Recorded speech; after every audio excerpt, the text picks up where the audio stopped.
자, 7월 25일자 매일 성경을 보겠습니다. 정신없이 지나다 보니 출근을 안 하면 매일 성경이 안 되네요. 7월 25일 화요일 예레미야 9장 7절로 16절 말씀.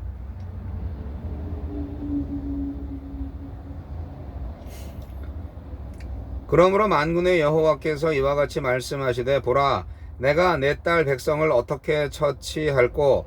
그들을 녹이고 연단하리라. 그들의 혀는 죽이는 화살이라. 거짓을 말하며 입으로는 그 이웃에게 평화를 말하나 마음으로는 해를 꾸미는도다. 내가 이 일들로 말미암아 그들에게 벌하지 아니하겠으며 내 마음이 이런 나라에 보복하지 않겠느냐. 여호와의 말씀이니라.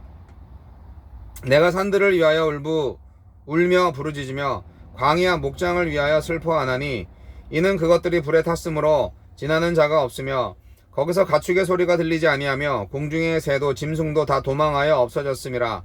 내가 예루살렘을 무더기로 만들며 승냥이 굴이 되게 하겠고 유다의 성읍들을 황폐하게 하여 주민이 없게 하리라.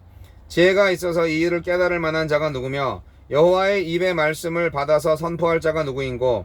이 땅이 어찌하여 멸망하여 광야같이 불타서 지나가는 자가 없게 되었느냐.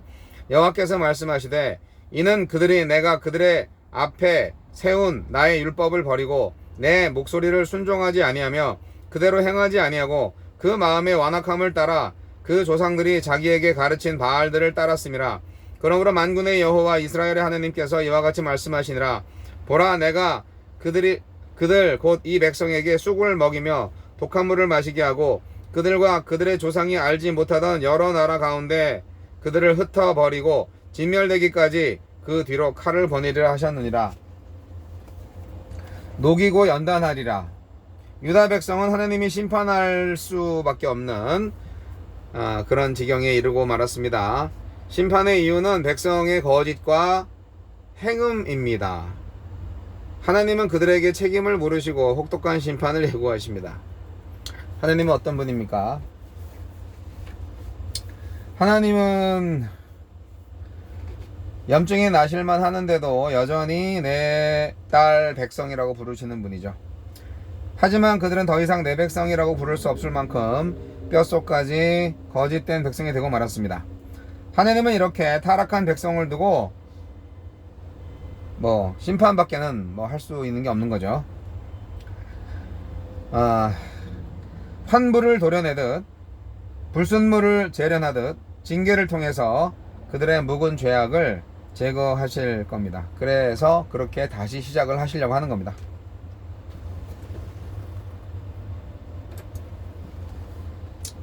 우리에게 주시는 교훈, 이건 다시 해야지.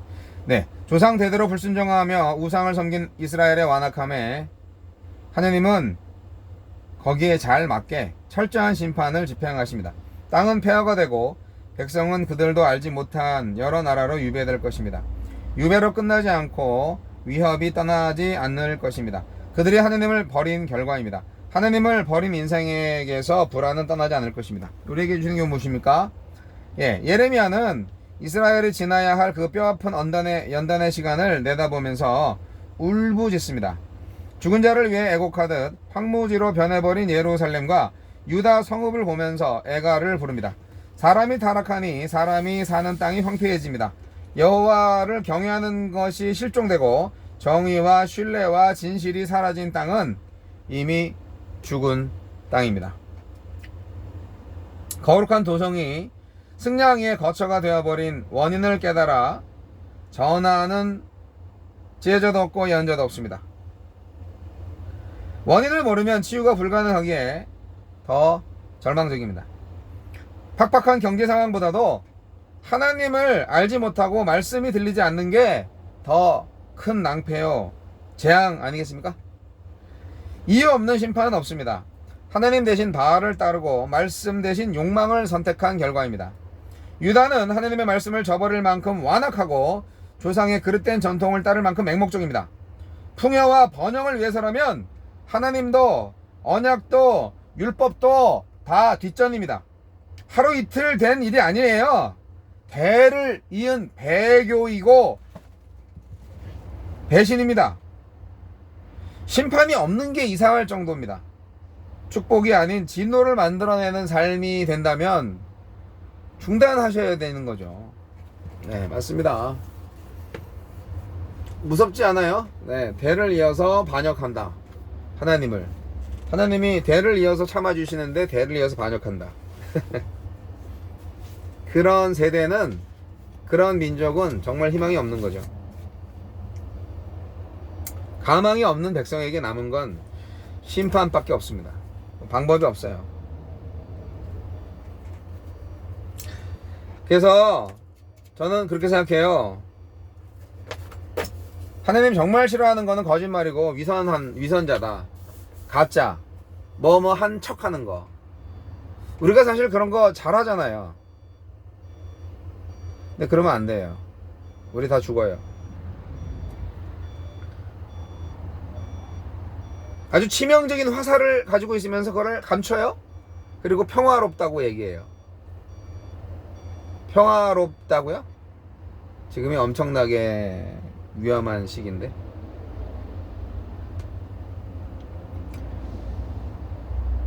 하나님은 심판을 내리시기로 작정을 하셨습니다. 그래서 이스라엘에 대해서 여러 가지로 정죄를 하십니다. 13절 14절 보시면 이스라엘이 한 5가지 정도의 죄를 지었다고 예레미야를 통해서 말씀하시는데, 그 5가지 중에 첫 번째는 그들이 나의 율법을 버렸다, 그렇게 말씀하시는 거죠. 토라는 율법으로 번역이 되지만 포괄적인 개념인 가르침으로 번역하는 게 더 좋다고 신학자들은 말을 합니다. 이스라엘 백성들 뿐만이 아니라 이스라엘 그 종교 지도자들이 그 잘못된 가르침을 통해서 백성들이 그냥 뭐 잘못된 길로 나가고 있는 거죠. 이스라엘 종교 지도자들이 토라를 버렸기 때문에 그 결과 이스라엘은 토라를 들을 수 없는 상태가 된 거죠. 토라를 알지 못하는 상태가 된 거죠.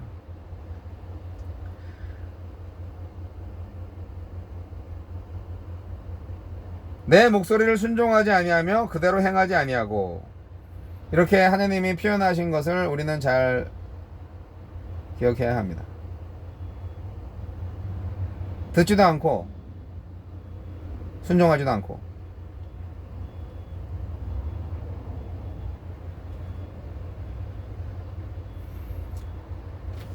다섯 가지 죄가 뭐 다 연관이 되어 있습니다.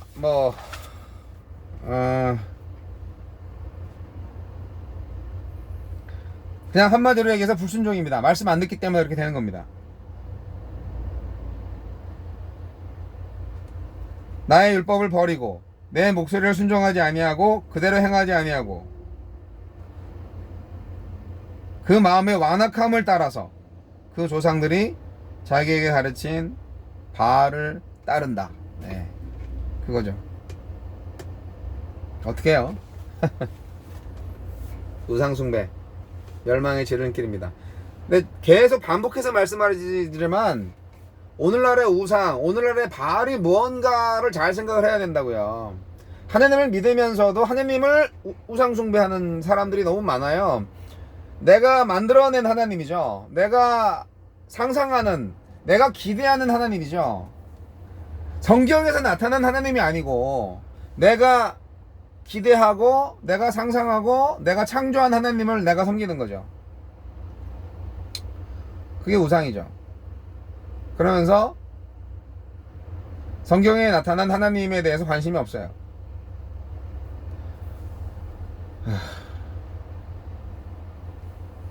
오늘날의 모습이나 예레미야 시대의 이스라엘 백성들이나 다를 바 없습니다. 내가 섬기고 있는 바알이 무엇인가?